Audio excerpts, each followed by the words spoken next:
O acordo fechado pelo deputado federal Nery Geller, do PP, para ser candidato ao Senado no palanque do ex-presidente Lula, do PT, tem gerado uma série de críticas do setor do agronegócio.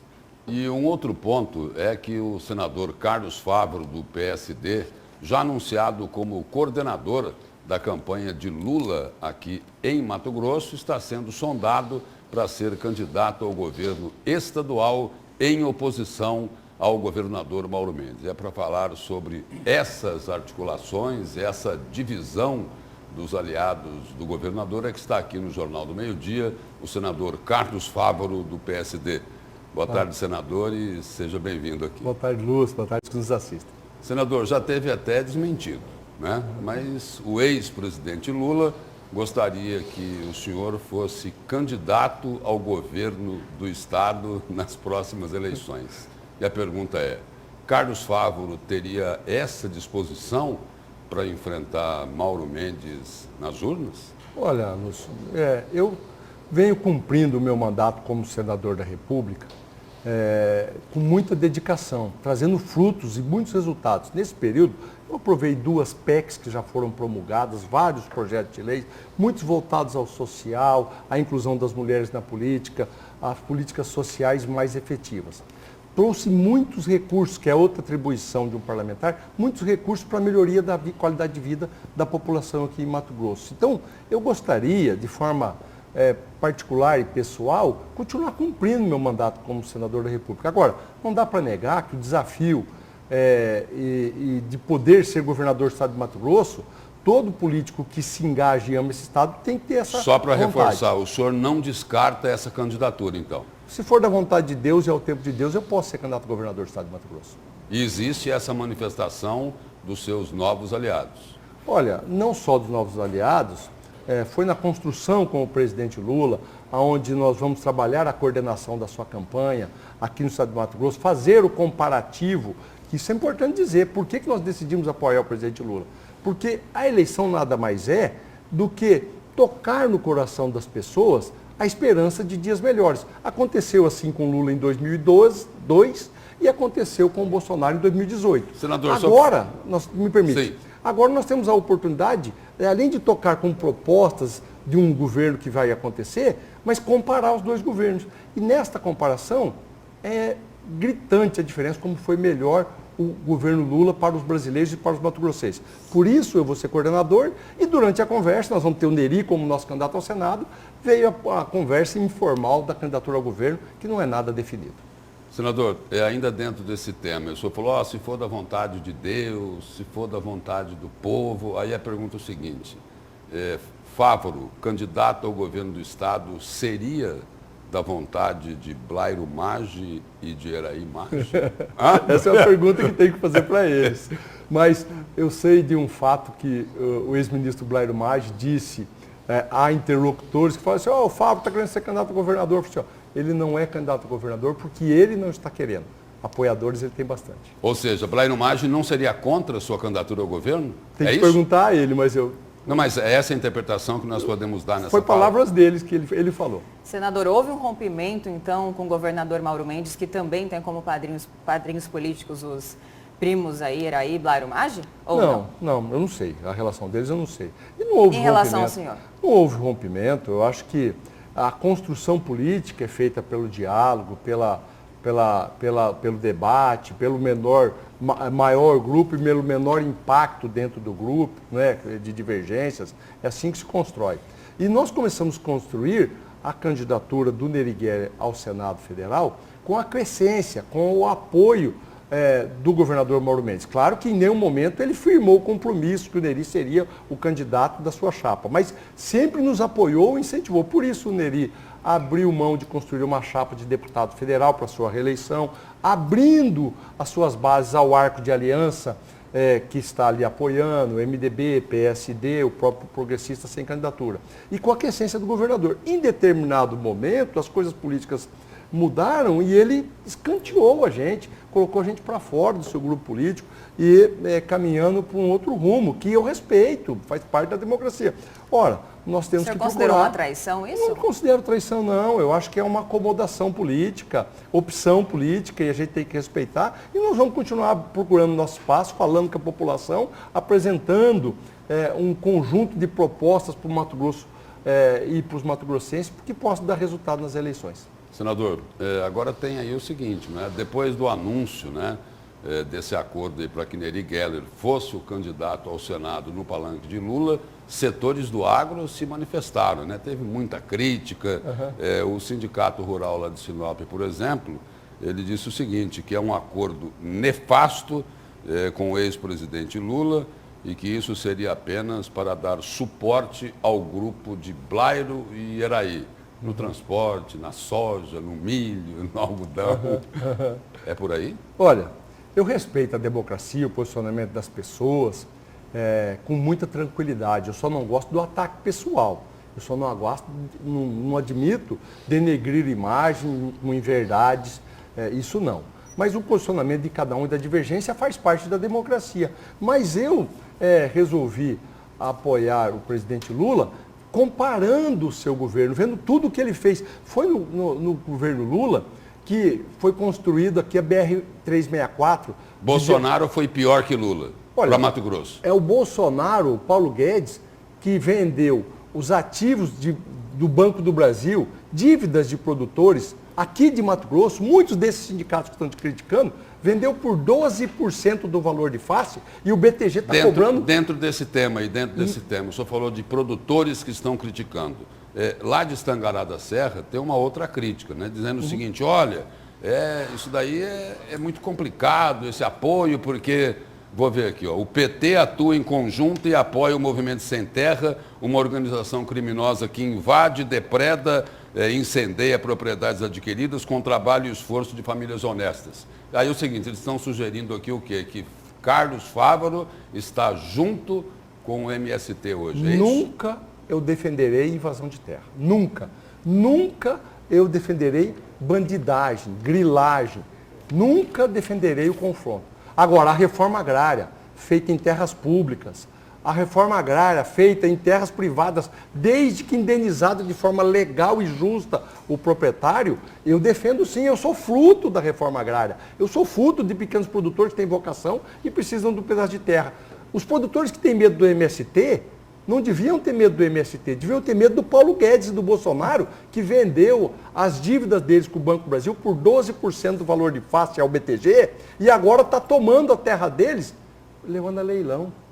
Quem achou que ia perder as terras para o MST está perdendo para o Bolsonaro. Quer dizer, Bolsonaro e Paulo Guedes, Bolsonaro e Paulo Guedes fizeram acordo com o banqueiro e agora vão tomar a terra dos proprietários rurais.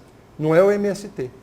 Senador, no entanto, a gente não pode ir contra os números, né? No governo, nas administrações petistas, foram quase 3 mil invasões de terra feitas pelo MST, um movimento que pratica aí o terrorismo, depreda, mata animais, agride pessoas, inclusive produtores. Perfeito. E durante o governo do atual presidente foram apenas 24 até 2021. O senhor disse que não defende o MST, mas apoia o candidato que veementemente, historicamente, defende esse movimento e diz que durante o seu governo eles vão ter um protagonismo. Como o senhor justifica para os seus eleitores, que inclusive se manifestaram há centenas em suas redes sociais, indagando isso e até agora sem resposta? Olha, se o MST tiver espaço dentro do governo Lula para fazer a reforma agrária em terras públicas... Mas o governo Bolsonaro entregou os títulos de terra mais do que qualquer outro. O governo Bolsonaro foi o que incentivou grileiros a desmatar a Amazônia. Os maiores desmatamentos da história brasileira estão acontecendo neste governo, denegrindo a imagem, atrapalhando a comercialização dos produtos brasileiros mundo afora. Mesmo o Brasil sendo o país que mais dedica ao seu território cerca de 30% à preservação de florestas. Isso quem diz é a ONU. E o Código Florestal foi feito pelo governo do PT. De todas as legislações. O Código Florestal que restringiu tudo isso e garantiu a produção com sustentabilidade foi feita no governo do PT. Mas nunca se devastou tanto a Amazônia como hoje. Grileiros e baderneiros. É isso que nós temos que combater. Como invasores de terra, se o MST fizer a invasão, seria o primeiro a manifestar além do estímulo ao garimpo ilegal. Mas não podemos aceitar. Se o MST tem uma pauta da reforma agrária que seja decente, como foi Lucas do Rio Verde, que eu sou parte, eu vou apoiar. Invasão nunca. Senador, E vou contestar o presidente Lula que apoie isso. Senador, voltando aqui para a nossa crise doméstica. Nos bastidores, nossa não, a crise dos políticos aí, né? Nos bastidores circulou a informação de que Carlos Fávaro foi deixado na geladeira por uns 3, 4 meses pelo Palácio Paiaguás. Essa é a primeira questão. O senhor ficou na geladeira ou não? Não, acho que a atribuição do dia a dia, eu tendo que ir toda segunda-feira a Brasília, voltar quinta-feira à noite, percorrer o interior do estado, o governador tocando a sua administração, também começou a percorrer mais o interior, conversar com a população, assinar convênios, já fazendo a preparação para uma pré-candidatura, as atribuições de cada um talvez dificultou a gente ter mais diálogo nesse período. E uma questão assim bem mais localizada, a preferência de Mauro Mendes por Otaviano Pivetta como candidato a vice-governador para repetir a dobradinha. Pivetta, que é adversário de Carlos Fávaro e de Neri Geller lá em Lucas do Rio Verde. Isso contribuiu de alguma forma para esse rompimento? Vocês gostariam de ser ouvidos ou não? De forma alguma. A questão paroquial de Lucas não se pode sobrepor ao interesse do Estado de Mato Grosso, dos mato-grossenses. Portanto, prova disso que foi assim essa chapa em 2018 e eu estava na chapa. E tanto foi assim que lá em 2014 com o Pedro Táxi, o inverso, o vice-governador era eu e nós compusemos da mesma forma, de forma respeitosa. Não podemos tratar a questão paroquial de Lucas numa questão maior que é o governo do Estado de Mato Grosso. Senador, outra questão em relação ao agro, né? Recentemente houve um projeto de parlamentares do PT que pretende taxar as exportações agrícolas do Brasil em 30%, argumentando que a nossa produção deveria servir para combater a insegurança alimentar aqui, né? A realidade é completamente oposta, porque a maioria da produção permanece aqui, o que sobra que é exportado.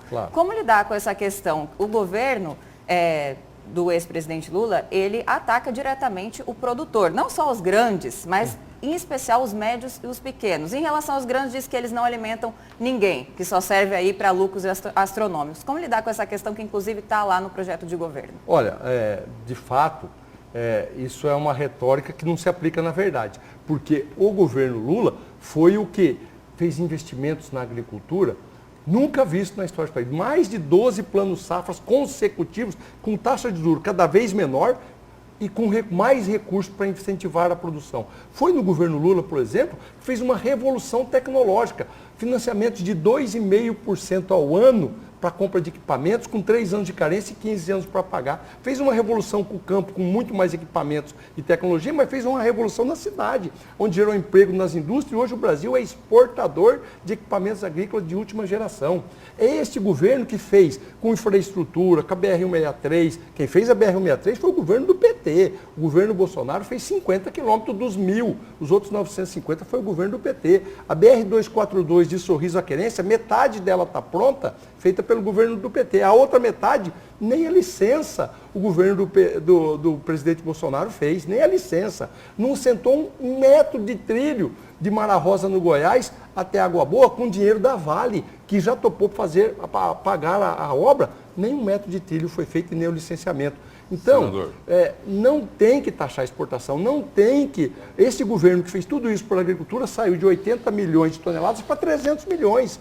Não é um governo que vai taxar. E hoje o agronegócio cresce 8,3%, é o maior índice desde 2004, né, a participação do PIB. E foi assim no governo do PT. Apesar da pandemia. Exatamente. Né, senador, o governo do PT, o senhor falou agora há pouco aí em governos passados, né, falando do governo do PT.